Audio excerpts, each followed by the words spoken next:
साथियों नमस्कार, मैं सत्यानंद स्वामी और आप देख रहे हैं सत्या एक्सप्रेस। कई दिनों से मैं लगातार खबरें दिखाने की कोशिश कर रहा हूं कि आप लोग कुछ समझ पाएंगे, लेकिन क्या मेरे वीडियो से कोई फायदा होता है कि नहीं फायदा होता है, कमेंट करके जरूर बताइएगा। और दूसरी बात, जैसे लगातार मैं खबरें बना रहा हूं, आजकल मेरे व्यूज नहीं आ रहे हैं। जानते हैं क्यों? क्योंकि आप लोग मेरी वीडियो देखने में थोड़ा सा कोताही बरत रहे हैं। खैर कोई बात नहीं, अगर आप हमारी वीडियो देखेंगे मुझे ऊर्जा मिलेगी और मैं फिर से काम कर पाऊंगा। साथियों, आज 3 ऐसी खबरें बताऊंगा जिससे जानकर आपके होश उड़ जाएंगे। साथियों, आज भी कहा जाता है कि छुआछूत खत्म हो गया, नारा लगता है जाति पात की करो विदाई, हम सब हिंदू भाई भाई। लेकिन क्या लगता है कि हिंदू सभी एक साथ हो पाएंगे? आज एक जीता जागता सबूत दिखाएंगे, जहां एक व्यक्ति वाल्मीकि परिवार में जाकर के सिर्फ खाना खा लेता है, उसके गांव वालों ने उसे बहिष्कार कर देते हैं। और मैं एक सामाजिक कार्यकर्ता हूँ, राष्ट्रीय स्वयंसेवक संघ का सक्रिय कार्यकर्ता हूँ। और हम लोग किसी भी प्रकार का कोई जातिगत भेदभाव या छूतछात, इसको हम नहीं मानते हैं, छुआछूत को।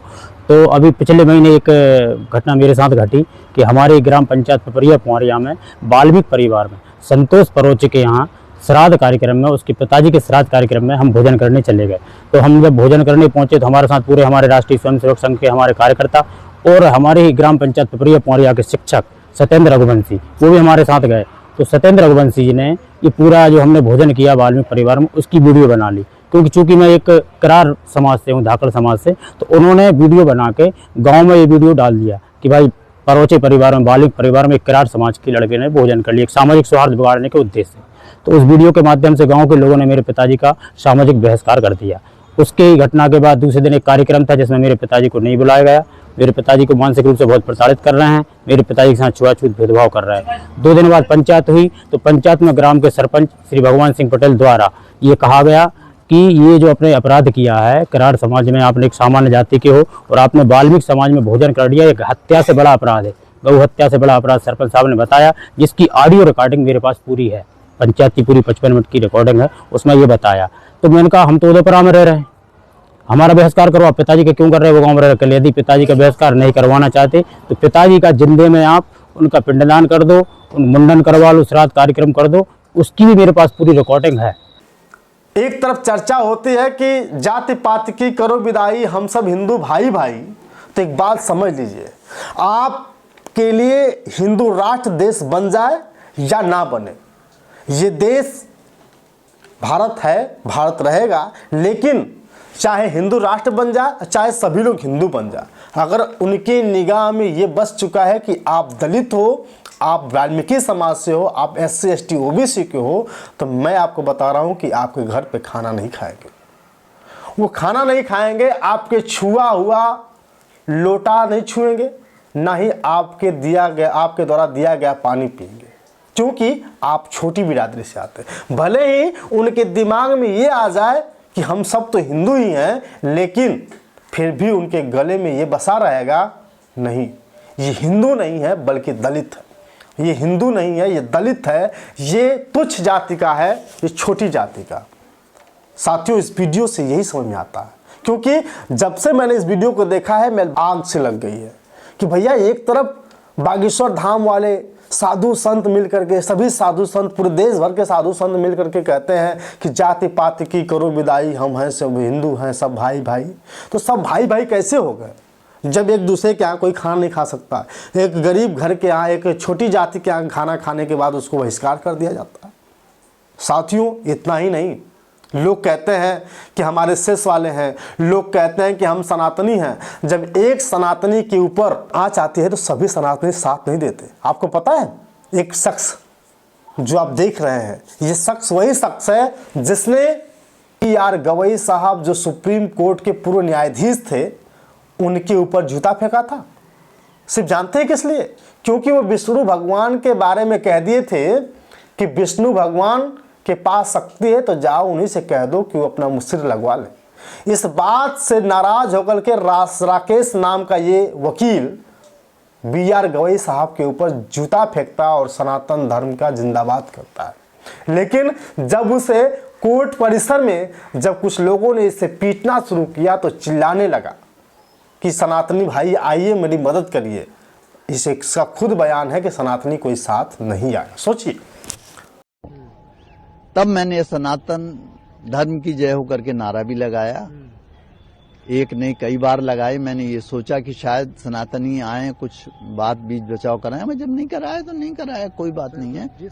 हम सनातन की बात करते हैं और जब एक सनातनी के ऊपर चोट लगती है, जब एक सनातनी के ऊपर आघात पहुंचता है तो कोई नहीं आता है और सनातन धर्म जिंदाबाद, सनातन धर्म जिंदाबाद के नारे लगाए जाते हैं। साथियों, अच्छा हुआ, कम से कम पिटा गया तो कम से कम ये तो खुशी मिली आम्बेडकर वादियों को। तो CGI BR गवई साहब के ऊपर जूता फेंकने का अंजाम क्या होता है? आप भले ही सनातन धर्म जिंदाबाद करके, हिंदू धर्म जिंदाबाद करके अगर आप किसी को नीच कहेंगे, किसी को के ऊपर जूता फेंकेंगे तो आपका भी हाल ऐसा ही होगा।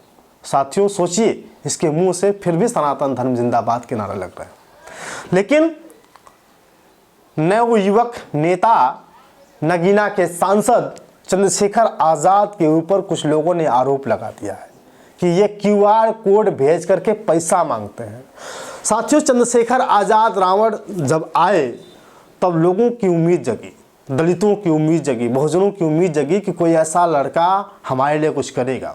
लेकिन जब चंद्रशेखर आज़ाद जब से उन्होंने QR कोड लॉन्च किया है कि आप लोग इस पर मदद भेज सकते हैं, इस पर पैसा भेज सकते हैं, तब से बहुत सारे लोग नाराज कि चंद्रशेखर आज़ाद पैसा क्यों मांग रहे हैं। साथियों, इस सवाल तो बनता है, मैं इसलिए सवाल बनाना चाहता हूं कि क्या चंद्रशेखर आज़ाद सच में अपने पैसे से या अपना खेत घर गिरवी रख करके आपके लिए आंदोलन लड़ेगा? चंद्रशेखर आज़ाद की तरह मैं भी कहता हूं हमेशा कि आप लोग मुझे सपोर्ट करिए, मुझे भी पैसे भेजिए, मेरे पास QR कोड है, मैं स्कैन करके मुझे भेजिए, क्योंकि जब तक हिम्मत नहीं मिलेगी, जब तक मुझे कुछ मिलेगा नहीं, तो क्या लगता है कि मैं आपके लिए बड़ी बड़ी खबरें दिखा पाऊंगा? क्या आपके लिए ग्राउंड पे उतर पाऊंगा? क्योंकि आप तो जानते ही हैं कि सबसे बड़ी दिक्कत सिर्फ दलित पत्रकारों के ऊपर है और मैं एक ऐसा दलित पत्रकार जो आप लोगों की आवाज़ उठाना चाहता हूं, मैं बहुजन समाज की आवाज़ उठाना चाहता हूं, लेकिन मेरा कोई भी मदद नहीं करता है, ना ही मुझे कोई पैसे भेजता है, मेरे पास माइक नहीं है, फिर भी मैं काम करता हूं, आपको खबर बताता हूं, बहुजन समाज की खबर दिखाता हूं, ग्राउंड पे जाता हूं, वहां से मैं आपको खबरें ढूंढ कर लाता हूं। और तो आप जानते हैं कि बहुजन समाज की खबर दिखाना कितना गलत माना जाता है।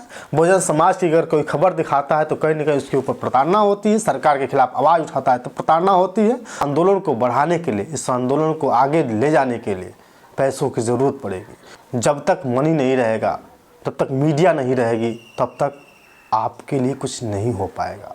इसलिए आंदोलन को बढ़ाने के लिए चंद्रशेखर आज़ाद जी ने कहा है कि हमें सपोर्ट करिए, QR कोड लॉन्च किया है ताकि वो पैसा लेकर के आपकी मदद कर सके। इसलिए चंद्रशेखर आज़ाद ने जवाब भी दिया है। कुछ लोग मेरी आलोचना कर रहे थे कि मैंने लोगों से QR कोड पे पैसे डालने को कहा। कहा मैंने? क्या बेचूं मैं आंदोलन चलाने के लिए? जमीन बेचूं? है कहां जमीन? कोई मेरी फैक्ट्री चल रही है? आजाद समाज पार्टी लोग फैक्ट्री चल रही है, उनकी सरकारें रही है क्या? उनके MP MLA क्या? उनका तो एक सांसद है। तो मैं अगर आपसे नहीं मांगूंगा तो किससे मांगूंगा? मैं तो कहूंगा हर महीने डालो। मैं अपने सारे कर्मचारी अधिकारियों से कहूंगा कि अगर आप नहीं काम कर रहे हैं और आपकी जिम्मेदारी, क्योंकि समाज के को जो अधिकार मिले उसकी वजह से आप कुर्सी पे, तो आपको सहयोग करना चाहिए आजाद समाज पार्टी का, प्रत्यक्ष या अप्रत्यक्ष रूप से। आप नहीं वो कर सकते तो आपको किसी और के जरिए कराना चाहिए। आपको इस आंदोलन को आर्थिक रूप से कभी कमजोर नहीं पड़ने देना चाहिए, क्योंकि इनकी मनी माफिया मीडिया का मुकाबला कैसे करेंगे हम लोग? हम तो काम करने वाले लोग हैं, हमारी कोई फैक्ट्री है, हम कोई धंधा सेठ है, हम कोई उद्योगपति है, हमारी कोई बड़ी बड़ी जमीनों के वो, हम तो बहुजन समाज के लोग, हैंड टू माउथ लोग हैं जो आंदोलन चला रहे हैं। हमारी शक्ति तो आप है, हम तो आपकी तरफ देख रहे हैं कि कब आपकी नजरें इनायत हमारी तरफ होंगी, कब आप ये सोचोगे कि भाई मैं नहीं कर रहा। कहते हैं ना कि अगर आप आंदोलन नहीं चक्कर चला रहे हो तो आंदोलन जो चला रहा है उसके लिए बोल नहीं सकते तो लिखो, लिख नहीं सकते उसका साथ दो, और कुछ भी नहीं कर सकते तो उसकी आर्थिक मदद करो, आंदोलन की, व्यक्ति की नहीं। नायक पूजा नहीं करो, इस आंदोलन की मदद करो, आजाद समाज पार्टी की मदद करो, भीम आर्मी की मदद, जिससे कि आंदोलन आगे बढ़े। आंदोलन आगे बढ़ेगा तो आपके अधिकार को छीन नहीं पाएगा और आंदोलन राजनीतिक रूप से शक्तिशाली हो जाएगा, तो आपकी तरफ कोई आंख उठा के भी देख पाएगा और आपको आगे बढ़ने के अवसर भी मिलेंगे। बाकी आप क्या सोचते हैं कमेंट करके बताइएगा। बहुत बहुत धन्यवाद।